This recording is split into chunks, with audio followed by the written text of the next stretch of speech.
ఈ సంవత్సరం 29th జూన్న స్టార్ట్ అయిన TV reality show crack boys Khiladi girls. ఈ షో ప్రతి శనివారం, రవివారం రాత్రి 9 గంటలకి స్టార్ మా ఛానల్లో టెలికాస్ట్ అవుతుంది. ఈ షోని choreographer Shekhar master, Anasuya Bharadwaj judge చేస్తున్నారు. ఇంకా యాంకరింగ్ గా శ్రీముఖి చేస్తున్నారు. అయితే ఈ సంవత్సరం జూన్ 29న స్టార్ట్ అయిన crack boys Khiladi girls reality show end అయింది. ఈ షోలో 2 టీమ్స్ ఉన్నాయి, boys and girls team. Boys టీంలో 10 మెంబర్స్, అలాగే గర్ల్స్ టీంలో 10 మెంబర్స్ ఉన్నారు. బాయ్స్ టీంలో అమర్దీప్ చౌదరి, నిఖిల్ మాలేకల్, అర్జున్ నమ్మాటి, గౌతమ్ కృష్ణ, టేస్టీ తేజ, యద్మరాజు, ఆర్జే చేతు, రవి శివ తేజ, కిరణ్ గౌడ్ ఉన్నారు.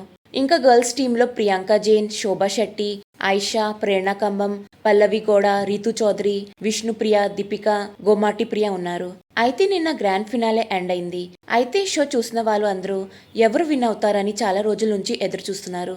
అయితే నిన్న జరిగిన గ్రాండ్ ఫినాలేలో క్రాక్ బాయ్స్ విన్నింగ్ ట్రోఫీని అందుకున్నారు. ఇంకా ఈ విషయం తెలియగానే చాలా మంది క్రాక్ బాయ్స్ టీమ్ కి కాంగ్రాచులేషన్స్ తెలియజేస్తూ కామెంట్స్ పెడుతున్నారు. మీకు ఈ వీడియో నచ్చినైతే లైక్ చేయండి, షేర్ చేయండి. ఇంకా ఇలాంటి లేటెస్ట్ అప్డేట్స్ కోసం నా ఛానల్ని సబ్స్క్రైబ్ చేసుకుని పక్కనున్న బెల్ ఐకాన్ యాక్టివేట్ చేసుకోండి. Thanks for watching.